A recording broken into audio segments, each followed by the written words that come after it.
தமிழர் ஆட்சி பார்த்துட்டு இருக்க எல்லாருக்குமே வணக்கம். சீமான் அவர்கள் பிரஸ் மீட் கொடுக்கறது இல்லை அப்படின்றது நம்ம எல்லாருக்குமே தெரியும். மக்கள் எல்லாருமே சீமான் அவர்களை தேடுறாங்க அப்படின்றது ஒன்று இருக்கு.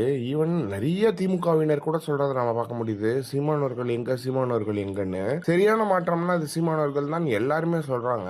இன்னைக்கு விஜய் அவர்களோட ஆட்சி ரொம்ப மோசமான நிலையில இருக்கிறதுனால 15 நாட்கள்லயே மக்கள் ஏன் தான் ஓட்டு போட்டுன்ற அளவுக்கு ஃபீல் பண்ணிட்டு வந்துட்டு இருக்காங்க. இந்த நிலையில சீமான் அவர்கள் நார்மல் மீடியால இருந்து நேஷனல் மீடியா வரைக்கும் எல்லாத்தையுமே தவிர்த்து வந்துட்டு இருக்காரு அப்படின்றது ஒண்ணு இருக்கு. எனவே சீமானவர்கள் பிரஸ் மீட் இல்லாததுனால எல்லா சேனல்களுமே டிஆர்பில மிக குறைவான மதிப்பெண்களை வாங்கிட்டு வந்துட்டு இருக்காங்க அப்படின்றது ரொம்ப கிளியரா தெரியுது.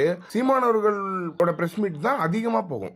சீமானவர்களோட பிரஸ் மீட் தான் மக்கள் அதிகமா பார்ப்பாங்க அப்படின்றது ஒண்ணு இருக்கு. அதை இவங்க போடுறது இல்லை அப்படின்றது தான் சீமானவர்களுக்கும் நாம் தமிழர் கட்சியினருக்கும் உள்ள வருத்தம். இவங்க சீமானவர்களோட அரசியல் எதுவுமே போடாம சீமானவர்கள் கான்ட்ரவர்சியா பேசுறதை மட்டுமே போட்டுட்டு வந்துட்டு இருந்தாங்க அப்படின்றது ஒண்ணு இருக்கு. எனவே அது சீமானவர்களுக்கு நிறைய வாட்டி நேரடியாவே சொல்லினாரு, தயவு செஞ்சு இதை போடாதீங்க, நான் பேசினதை போடுங்க, எங்க அரசியலை போடுங்க அப்படின்னு தான் சீமானவர்கள் ஒரு ஒரு விஷயமா சொல்லிட்டு வந்துட்டு இருந்தாரு. ஆனா அந்த ஊடகங்கள் என்ன கான்ட்ரவர்சி தேவையோ அதை மட்டுமே போட்டு வந்துட்டு இருந்தாங்க. அதனாலதான் சீமானவர்களுக்கு இந்த மாதிரியான ஒரு 4% வாக்குகள் வந்திருக்கு அப்படின்றது ஒண்ணு இருக்கு. எனவே சீமானவர்களை தேடும் ஊடகங்கள் குறையும் டிஆர்பி அப்படின்றதுதான் பயங்கர முக்கியமான விஷயமா இருக்கு.